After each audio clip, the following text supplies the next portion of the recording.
तो दोस्तों invest technical channel में आपका बहुत बहुत स्वागत है। दोस्तों आज हम टाटा की एक स्कीम के बारे में बात करेंगे जो LIC, FD, RD इन सब स्कीम्स के कंपैरिजन में ये स्कीम हमें बेहतरीन रिटर्न्स प्रोवाइड करा रही है। साथ ही साथ अगर आप अपने किसी बड़े टारगेट को अचीव करना चाहते हैं, जैसे अपने बच्चों की शादी या बच्चों की पढ़ाई या अपने रिटायरमेंट के पॉइंट ऑफ व्यू से अगर आप इन्वेस्टमेंट करना चाह रहे हैं, तो ये स्कीम आपके फाइनेंशियल गोल को अचीव करने में बहुत ज़्यादा हेल्प करने वाली है। तो आइए जानते हैं और देखते हैं कि कैसे मात्र 1000 रुपये हर महीने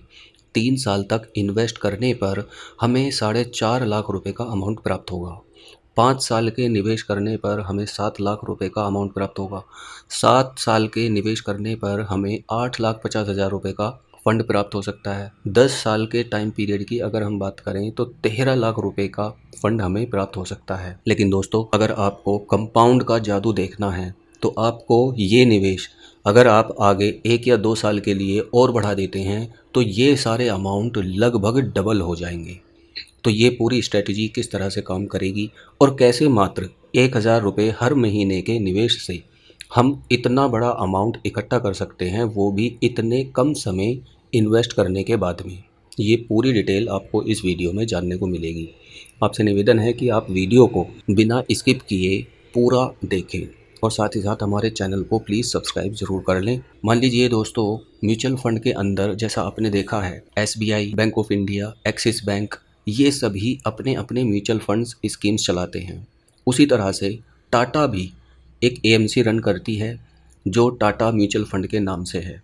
टाटा म्यूचुअल फंड के अंदर कई सारे म्यूचुअल फंड्स चलाए जाते हैं। उसी में से एक म्यूचुअल फंड है टाटा का Tata small cap fund. Tata small cap fund की अगर हम बात करें, इस फंड ने जब से ये शुरू हुआ है तब से लेकर आज तक 27.41% के रिटर्न्स दिए हैं। पिछले 5 साल के इसके रिटर्न 32% के हैं। पिछले 3 साल के इसके रिटर्न 22.89% के हैं। पिछले 1 साल के इसके रिटर्न 25.24% के हैं और पिछले 6 महीने में इसने 0.37% के रिटर्न्स प्रोवाइड कराए हैं। अब आप यहाँ पर देख सकते हैं ये स्कीम लगभग 12 साल पुरानी स्कीम है और जब से अगर किसी व्यक्ति ने इन फंड के अंदर पैसा इन्वेस्ट करके रखा है तो उनका पैसा 27% से ग्रो हो रहा है, क्योंकि ये 27.41% के जो ओवरऑल रिटर्न्स हैं ये इसके एनुअलाइज्ड रिटर्न्स हैं। तो इस बड़े रिटर्न अमाउंट के साथ में हमारा पैसा कंपाउंड हो सकता है। दोस्तों अगर हम ये एक्सपेक्ट करके चलें कि ये आगे आने वाले टाइम में, मान लीजिए हम आज से इन्वेस्ट शुरू करते हैं और ये एक्सपेक्ट करते हैं कि ये हमें 27% के रिटर्न भी नहीं, अगर ये हमें 20% के रिटर्न्स भी प्रोवाइड करा देता है और हम मंथली बेसिस पर सिर्फ 1000 रुपये का इन्वेस्ट करते हैं, तो उस केस में अगर हम 20% रिटर्न एक्सपेक्ट करके चलें तो 3 साल में जो टोटल हमारा पैसा इन्वेस्ट होगा वो 36,000 रुपये होगा और जो हमें एस्टिमेटेड रिटर्न्स मिलेंगे वो 13,600 रुपये मिलेंगे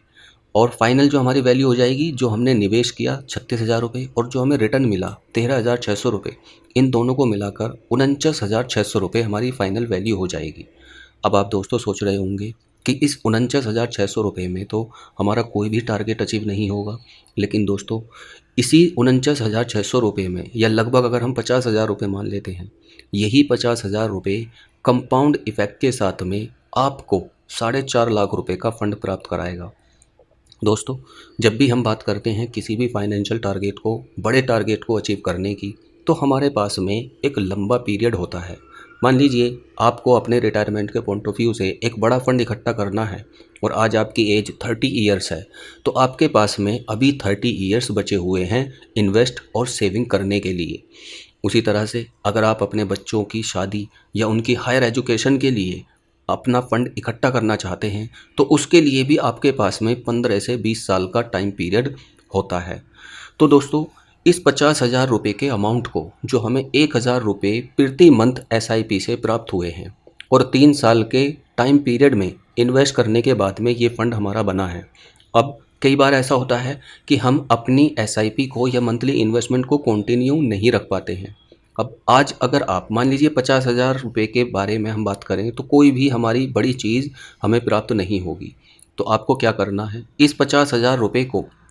दोस्तों टाटा के ही टाटा लार्ज कैप फंड के अंदर लमसम इन्वेस्टमेंट करके छोड़ देना है। तो अगर हम टाटा लार्ज कैप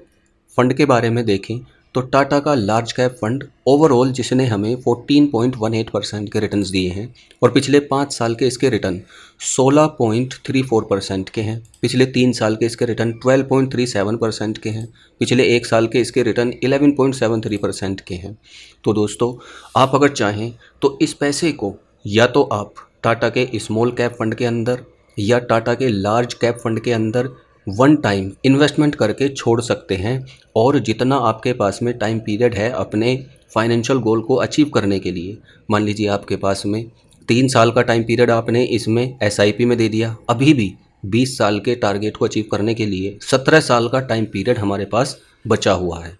तो 17 साल तक अगर आप इस 50,000 रुपये को इन्वेस्ट करके छोड़ देते हैं, मान लीजिए इसी फंड के अंदर, टाटा के लार्ज कैप फंड के अंदर, तो उस केस में दोस्तों 14% के एनुअलाइज्ड रिटर्न के अकॉर्डिंग जो इसने प्रोवाइड कराए हैं, अगर हम यही एक्सपेक्ट करके चलें कि ये हमें उतने ही रिटर्न आगे आने वाले टाइम में भी प्रोवाइड कराता रहेगा, तो अगर हम 17 साल के टाइम पीरियड की बात करें तो हमारा यही अमाउंट 50,000 रुपये का बढ़कर 4,63,000 रुपये हो जाता है। अब अगर हम इसमें से टैक्स के डिडक्शन को कट करने के बाद में भी बात करें तो लगभग 4 से 4.5 लाख रुपए का अमाउंट हमें प्राप्त हो जाएगा। और 50,000 रुपये के अमाउंट से दोस्तों हम कोई भी बड़ा टारगेट या बड़ा काम अपना नहीं कर सकते और ये ईजिली हम खर्च कर सकते हैं, लेकिन 4 लाख या 4.5 लाख रुपए का एक बड़ा अमाउंट होता है जिससे आप अपना कोई भी छोटा सा टारगेट अचीव कर सकते हैं। ठीक उसी तरह से मान लीजिए अगर आप 5 साल तक इन्वेस्ट करते हैं 1,000 रुपये की एसआईपी हर महीने 20% एनुअलाइज्ड रिटर्न के अकॉर्डिंग 5 साल तक इन्वेस्ट करना है, तो टोटल पैसा जो हमारा इन्वेस्ट होगा वो 60,000 रुपये होगा और जो हमें रिटर्न मिलेंगे वो 43,454 रुपये के मिलेंगे। फाइनल हमारे पास में वैल्यू 1,03,454 रुपये की होगी। अब अगर हम इसी 1 लाख रुपए को इन्वेस्ट कर दें या तो इसी म्यूचुअल फंड के अंदर, स्मॉल कैप फंड के अंदर, या फिर हम टाटा के ही दूसरे फंड जैसे मैंने अभी बताया था लार्ज कैप फंड के अंदर इन्वेस्ट कर देते हैं, तो हमें 14% रिटर्न के अकॉर्डिंग दोस्तों जो अमाउंट प्राप्त होगा अगले 20 सालों में वो 7 लाख रुपए का प्राप्त होगा, क्योंकि 5 साल हमने एसआईपी में 1,000 रुपये का इन्वेस्टमेंट किया और 20 साल का टाइम पीरियड अगर हमारे पास है तो अभी भी 5 साल एसआईपी के निकालने के बाद हमारे पास 15 साल का टाइम पीरियड बचा है। उस 15 साल के टाइम पीरियड में अगर हम 1 लाख रुपये का इन्वेस्ट करके छोड़ देते हैं तो हमारा 1 लाख रुपये का इन्वेस्टमेंट 14% रिटर्न के हिसाब से 7 लाख रुपये में कन्वर्ट हो सकता है।